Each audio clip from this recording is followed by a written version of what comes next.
स्वागत है आप सभी का आपके खुद के YouTube चैनल युवराज सैनी पर। आज हम MS एक्सेल के एक्स्ट्रा फार्मूला या नए फार्मूला के बारे में बात करेंगे। कुछ एक फार्मूला की क्लासेस मैंने पहले ले ली है, अभी हम आगे स्टार्ट करते हैं। इसके लिए हमें सबसे पहले माइक्रोसॉफ्ट एक्सेल को स्टार्ट करना है। माइक्रोसॉफ्ट एक्सेल स्टार्ट करने के लिए मैंने प्रेस किया विंडो के साथ R बटन और यहाँ हमने टाइप किया है EXCEL एक्सेल और ओके करेंगे। ओके बटन पे प्रेस करते ही आपका माइक्रोसॉफ्ट एक्सेल प्रोग्राम आपके सामने ओपन होके आ गया है। और इससे मैं क्या कर लेता हूँ, अभी मैक्सिमाइज़ कर लेता हूँ। एक्सेल फार्मूला सिखाने से पहले मैंने एक शीट बना ली थी। उस शीट के अंदर हमने एक्सेल के जो फार्मूला आज हम क्लास में सीखेंगे उनके नाम मैंने टाइप कर लिए हैं। तो सबसे पहले मैं कंट्रोल W से वर्तमान फ़ाइल को बंद करता हूँ और कंट्रोल O से मैं क्या करता हूँ, पुरानी फ़ाइल को ओपन कर लेता हूँ। यहाँ आपकी एक फ़ाइल बनी हुई है फार्मूला के नाम से, जिसे मैंने ओपन कर लिया है।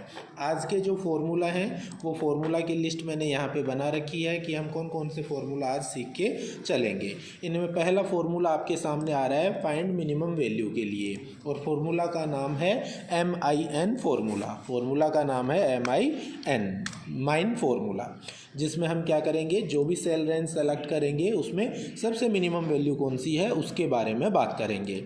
सेकंड फार्मूला इसके बाद में है मैक्स फार्मूला, थर्ड है इसके बाद में लोअर, फोर्थ इसके बाद में अपर, फिफ्थ है प्रॉपर, सिक्स्थ इसके बाद में आता है ट्रिम, सेवन्थ है सम इफ़। सम फार्मूला हमने पहले देखा था और शायद सम इफ़ भी हमने देखा था, मगर इसमें मैंने दो सेलेक्ट किए हैं फार्मूला, एक सम इफ़ का और सेकंड है आपका सम इफ़ SUMIFS सम इफ्स।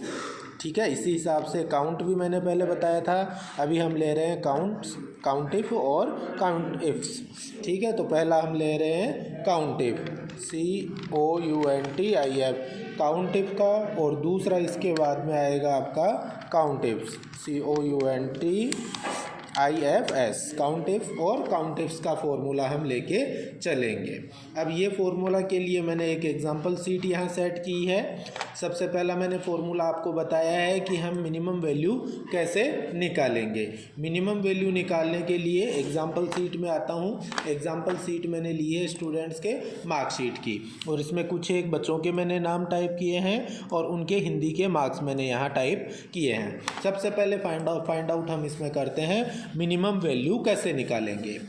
जैसे हिंदी के मार्क्स हमारे सामने आ रहे हैं बच्चों के, और इनमें हमें सबसे मिनिमम वैल्यू देखनी है। तो मिनिमम वैल्यू देखने के लिए हम क्या करेंगे, सबसे पहले फार्मूला स्टार्ट करेंगे। तो स्टार्ट करने के लिए हमें बराबर का चिन्ह लगाना है। बराबर का चिन्ह लगाने के बाद में MIN माइन फार्मूला हम काम में लेके चलेंगे। माइन, उसके बाद में हमें टैब बटन दबाना है। उसके बाद में मैंने बताया नंबर 1 नंबर 2, यहाँ हम क्या करते हैं, सेल रेंज सेलेक्ट करते हैं। तो सेल रेंज आपकी कहाँ से कहाँ तक की है, बी में 3 नंबर सेल से लेके बी में 12 नंबर सेल तक हम सेलेक्ट करेंगे। सेलेक्ट करने के बाद हमें कोष्टक बंद करना है और एंटर प्रेस करना है। यहाँ ध्यान दो, यहाँ वैल्यू रिजल्ट क्या निकल के आया है, 22। ध्यान देना है हमें। यहाँ आज़ाद, और आज़ाद की वैल्यू देखिए कितनी आ रही है आप सब लोगों के सामने, 22 आप लोगों के सामने आ रही है। इसी हिसाब से हम अब मैक्सिमम वैल्यू निकालते हैं। मैक्सिमम वैल्यू कैसे निकालेंगे, मैक्सिमम वैल्यू के लिए सबसे पहले फार्मूला स्टार्ट करो,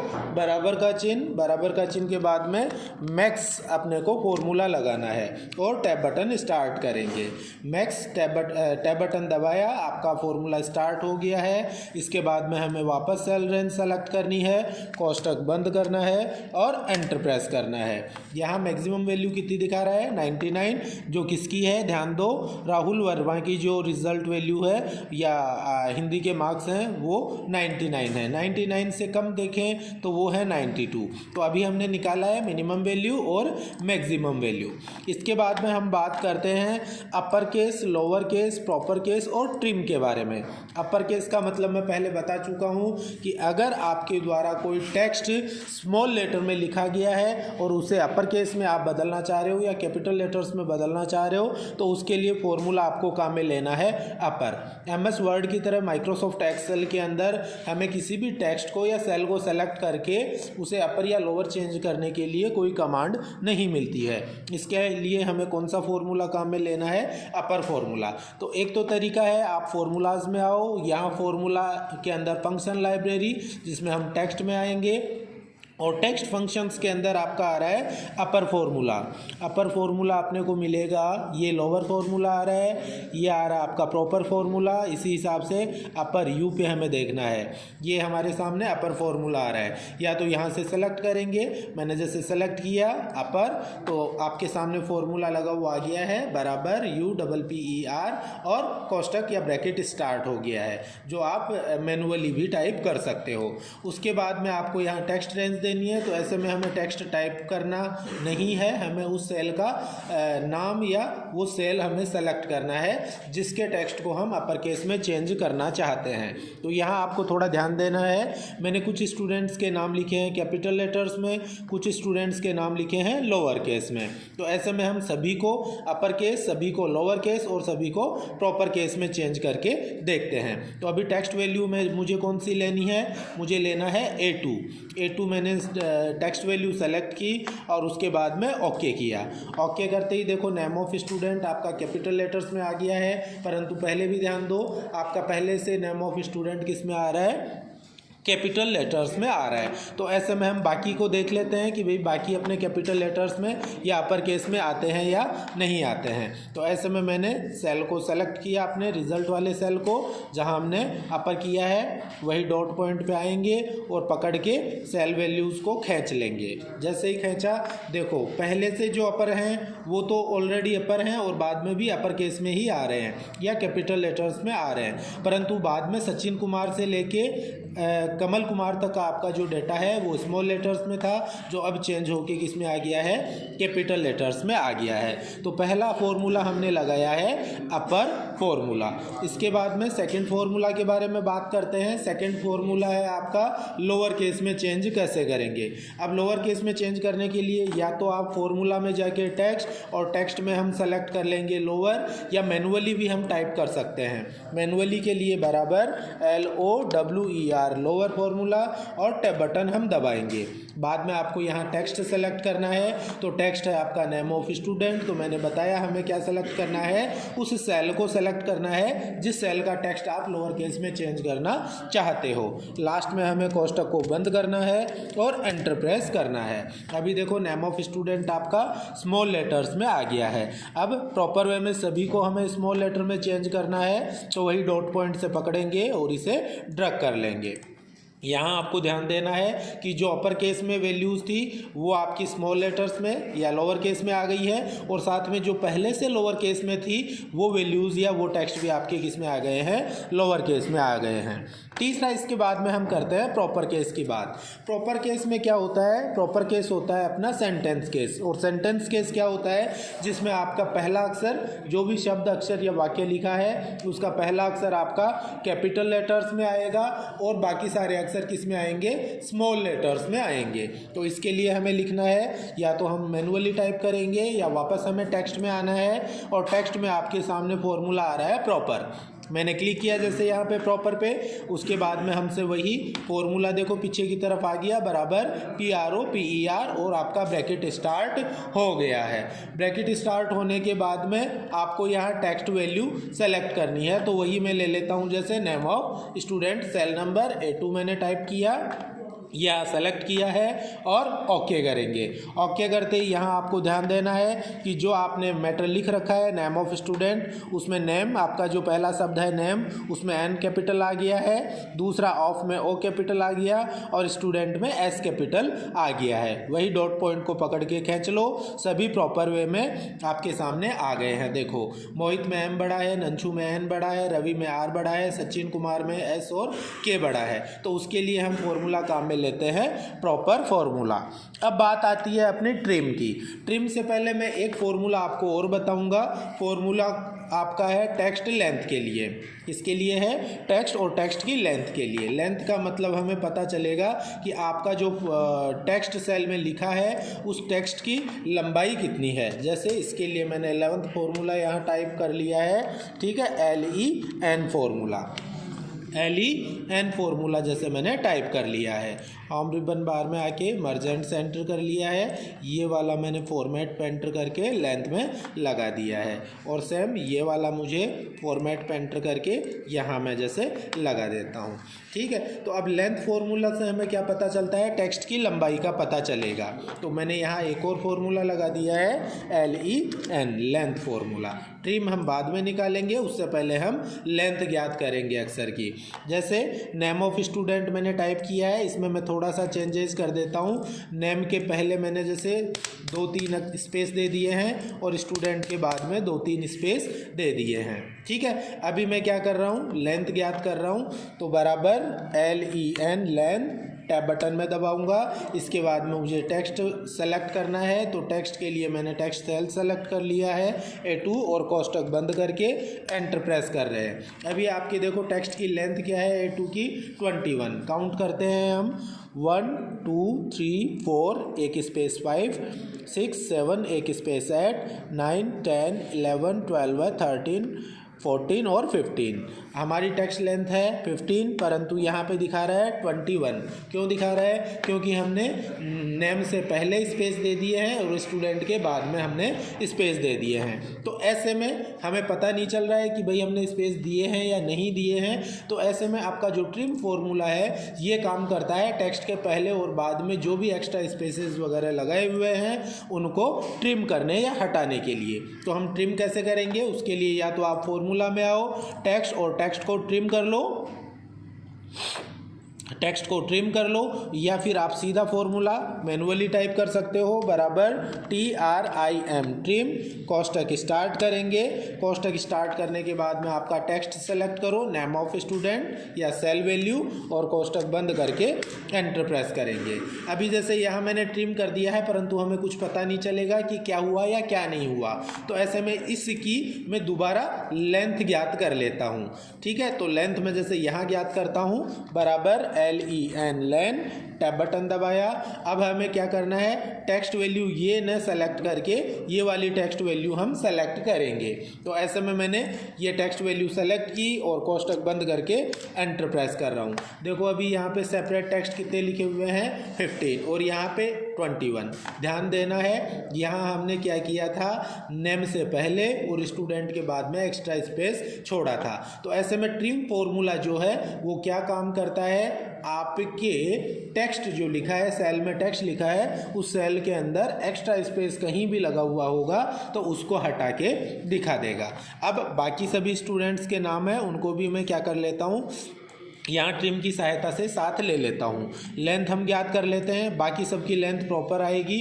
क्यों? कारण क्योंकि बाकी में मैंने कोई स्पेस वगैरह नहीं दे रखा है। जैसे स्पेस वगैरह दे देता हूँ मैं, सुशील कुमार मीणा है, इसमें 1 2 3 4 टाइम स्पेस दे दिया है, ठीक है, और एंटर प्रेस किया। तो अभी हम सुशील मीणा के अंदर देख रहे हैं विदाउट ट्रिम हमारे 16 आ रहा है, और ट्रिम फॉर्मूला लगाने के बाद में इसकी लेंथ कितनी दिखा रहा है? 12 अपने को दिखा रहा है। तो ऐसे में हम ट्रिम फॉर्मूला काम में लेंगे। जो भी टेक्स्ट सेल के अंदर टेक्स्ट लिख रखा है उस टेक्स्ट के पहले और बाद में अगर एक्स्ट्रा स्पेस लगाया हुआ है तो उस एक्स्ट्रा स्पेस को हम हटा सकते हैं। अब बात करते हैं हम नेक्स्ट फॉर्मूला सम इफ और सम इफ्स की, ठीक है। यहाँ हम कोई सिंगल कंडीशन लगाएंगे, यहाँ हम मल्टीपल कंडीशन लगाएंगे। सम इफ्स के लिए मैंने पिछली बार एक एग्जांपल बताया था, जो मैंने कंप्लीट नहीं बताया था, वो था अपना बिटवीन वाला। कौन सा था? बिटवीन वाला। बिटवीन का मतलब कोई भी मिनिमम वैल्यू ले और कोई भी मैक्सिमम वैल्यू ले, उसके बीच की अपनी जो संख्याएं हैं उनका हम योग करना चाहते हैं। तो ऐसे में हम सम इफ्स फॉर्मूला काम में लेंगे और सम इफ के अंदर हम कोई सिंगल कंडीशन लगा के चलते हैं। वही चीज़ काउंट इफ और काउंट इफ्स के अंदर आएगी। काउंट इफ में कोई सिंगल कंडीशन लगाएंगे और काउंट इफ्स के अंदर हम मल्टीपल कंडीशंस लगा सकते हैं। जैसे अभी हम सम इफ करके देखते हैं कि सम इफ किस प्रकार से किया जाएगा। उससे पहले मैं नॉर्मली सम कर लेता हूँ। जैसे सम हम यहाँ पे निकाल रहे हैं, तो नॉर्मल सम करने के लिए हमें क्या करना है, बराबर सम टैब बटन दबाएंगे। आफ्टर देन हमने जैसे सेल वैल्यू सेलेक्ट किए, कोष्ठक बंद किया और एंटर प्रेस कर दिया। तो यहाँ देखो इनका योग करके इसने बता दिया है 687। अब हम सेकंड फॉर्मूला लगा रहे हैं सम इफ का, बराबर SUMIF सम इफ और टैब बटन दबाया। अब ऐसे में सबसे पहले आपको दिखा रहा है रेंज और दूसरा क्या दिखा रहा है, क्राइटेरिया। यहाँ आप सिंगल कंडीशन लगाओगे। जैसे रेंज आपके सामने वही है, कौन सी, हिंदी के जो मार्क्स आए हैं सभी बच्चों के, वो मैंने पूरी रेंज सेलेक्ट कर ली B3 से लेके B12 तक। फिर कोमा लगाया।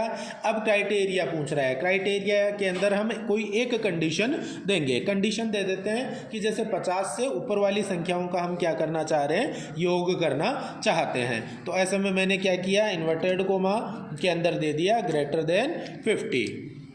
ठीक है, यानी 50 से ऊपर की संख्याओं का हमने योग किया है। ये भी मैंने पहले पिछली जो वीडियो क्लास थी, अपनी क्लास थी, उसके अंदर मैंने ये चीज़ बता दी थी, मगर दोबारा हम क्लियर कर लेते हैं। यहाँ हमने क्या किया है, योग किया है 50 से ऊपर वाली संख्याओं का। तो यहाँ अपन ध्यान दे लेते हैं कि 50 से ऊपर की संख्याएँ कौन सी हैं, 1 2 3 4 5 6 7 और 8। इन 8 संख्याओं का योग करके आपको सम इफ के अंदर कंप्यूटर ने दिखा दिया है।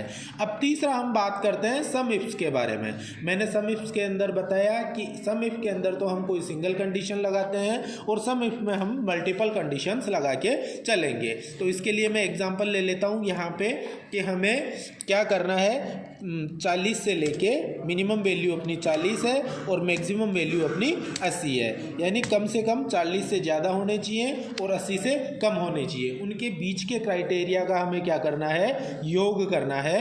तो इसके लिए हम क्या करेंगे, इसके लिए हमें सम इफ्स के अंदर आना है, बराबर SUMIF। सम इफ्स फॉर्मूला मैंने टाइप कर दिया है। फॉर्मूला टाइप करने के बाद में अपने को सम रेंज लेनी है। सम रेंज आ गई आपकी हिंदी के मार्क्स, तो मैंने हिंदी के मार्क्स सेलेक्ट किए और कोमा लगा दिया। इसके बाद में क्राइटेरिया रेंज आ गई। क्राइटेरिया रेंज भी आपकी कौन सी है, क्राइटेरिया रेंज आपकी यही है, कौन सी, हिंदी के मार्क्स। तो मैंने हिंदी के मार्क्स दोबारा सेलेक्ट कर लिए। उसके बाद में कोमा लगाना है।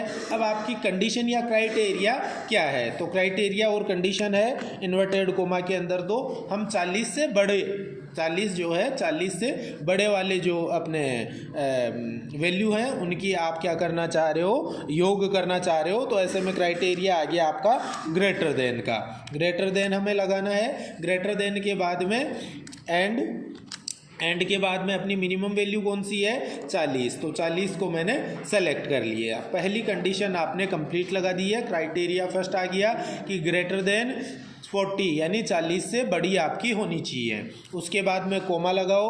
आफ्टर देन यहाँ क्राइटेरिया रेंज 2, अपने को सेकंड कंडीशन लगानी है। उससे पहले वापस अपनी रेंज सेलेक्ट करनी पड़ेगी। तो ये रेंज मैंने जैसे वापस सेलेक्ट की, सेलेक्ट करने के बाद में कोमा और इन्वर्टेड कोमा में स्मॉल लेटर कम है, किससे कम दिखाना चाह रहे हैं उसके लिए वापस इन्वर्टेड कोमा बंद करो, %, ठीक है। और अपनी मैक्सिमम वैल्यू अपनी कौन सी है, 80 है। तो मैंने 80 को सेलेक्ट कर लिया है। लास्ट में कोष्ठक बंद करेंगे और एंटर प्रेस करेंगे। यहाँ ध्यान दो, कम से कम 40 से 80 के बीच की जो संख्याएं हैं उनका योग आ रहा है 386, जो कि आप यहाँ एक एक करके काउंट कर लेना और देख लेना, तो आपका रिजल्ट ये आएगा। तो सम के अंदर हमने कोई कंडीशन नहीं लगाई है। सम इफ में आपकी सिंगल कंडीशन थी और सम इफ्स के अंदर हमने मल्टीपल कंडीशन लगाई है या डबल कंडीशन लगाई है। इसी हिसाब से हम बात करते हैं काउंट के लिए।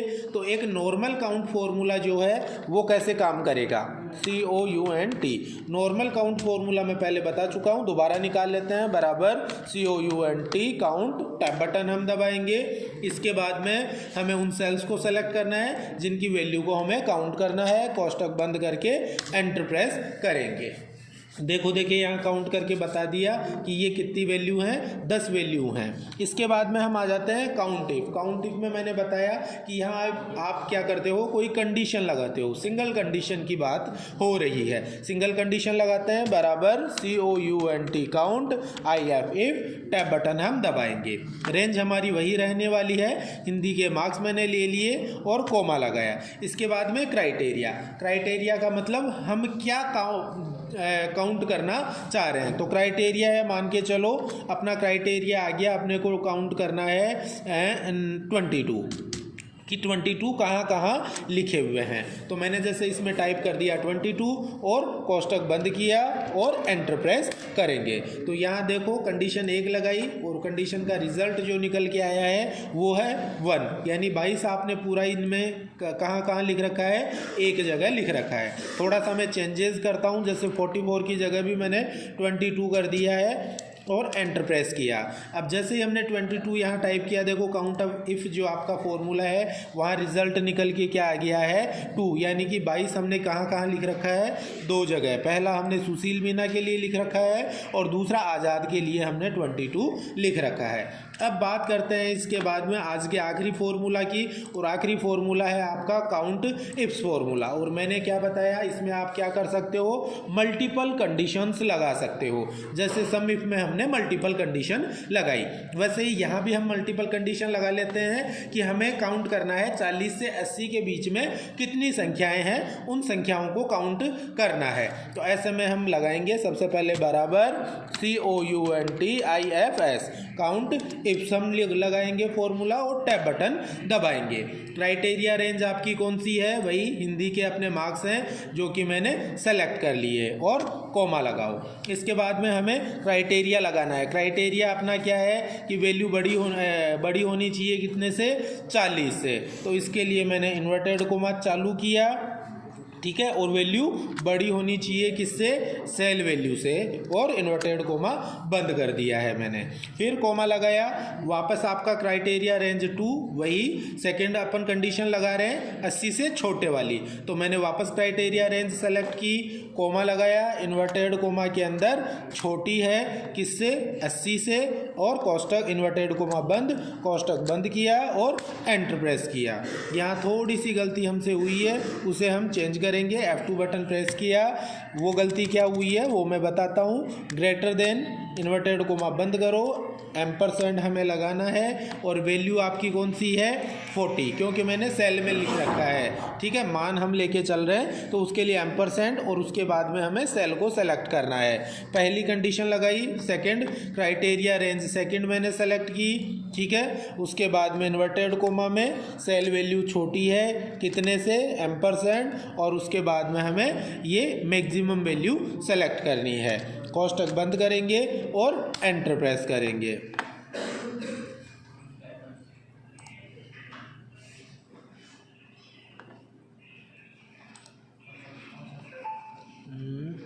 B13 to B12 कोमा, यहाँ मैंने कोमा नहीं लगाया, सॉरी।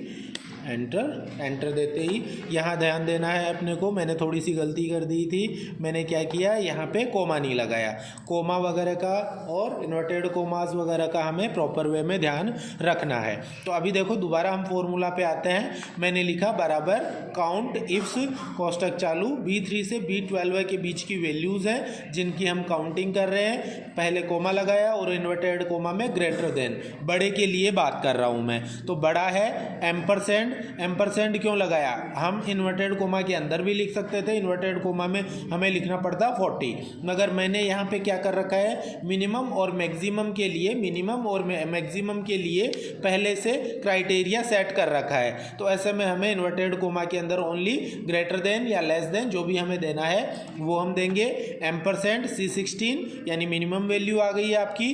फिर कोमा के बाद में हमारा सेकेंड फॉर्मूला, सेकेंड हमारा फॉर्मूला लगा रहे हैं। सेकंड फॉर्मूला क्या है कि हमें B3 से B12 के बीच में क्या काउंट करना है, जो मिनिमम वैल्यू है, जो मिनिमम वैल्यू है किससे 80 से। तो ऐसे में वही इन्वर्टेड कोमा के अंदर छोटा है एम्परसेंड C17 और लास्ट में कोष्टक बंद करके हम एंटर प्रेस करेंगे। तो यहाँ देखो काउंट इफ के अंदर टोटल संख्याएं कितनी दिखाई हैं 5। तो हम देखते हैं 40 से 80 के बीच की संख्याएं 5 हैं या नहीं हैं।